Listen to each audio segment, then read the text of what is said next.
This is a place of quiet reflection, known as the Healing Garden here in El Paso. It's dedicated to the 23 people who were killed in a mass shooting here 3 years ago.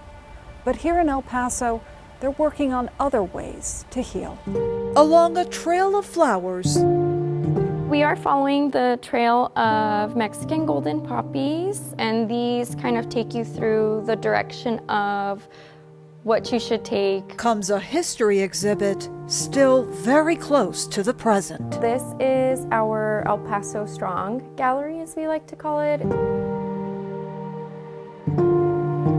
In here, an in-depth acknowledgement of the terrible event that shook El Paso to its core in 2019. We were asked to catalog and curate all of the items from the Walmart Memorial site. Stephanie Gardea is the El Paso Museum of History's registrar, managing its collections, including this sobering one. It's definitely very tough when we were actually doing this work. You know, it's incredibly surreal.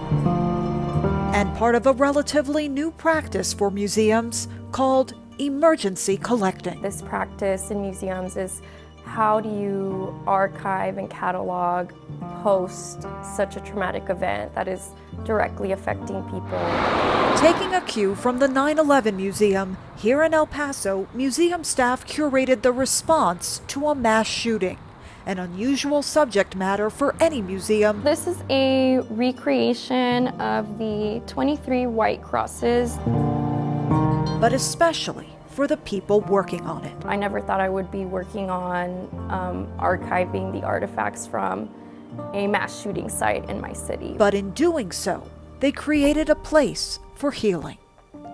It's just kind of really beautiful to see, you know, the things that our people made in response to this. They can receive any support that they need. A few miles away, we are a big city, but a small community. More healing, initially put on hold during the pandemic. Believe it or not, August 3rd was kind of put in the back burner. When COVID hit, the priority was dealing with the pandemic. Idali Huizar Mendoza is director of the El Paso United Family Resiliency Center, set up to help those impacted by the mass shooting.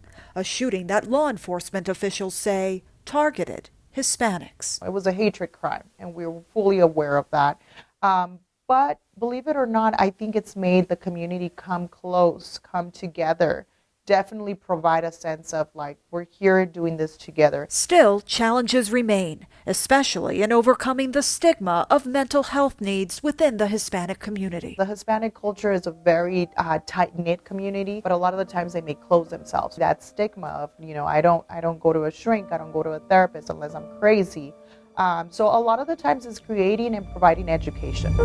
And coming to terms with what happened. And I think it speaks to a lot of people. A part of history here that is now part of the larger story of Hispanics in America. I will never forget reading the headline that this event in particular is the largest hate crime against the Hispanic community. And that just really made me stop and sit with my thoughts.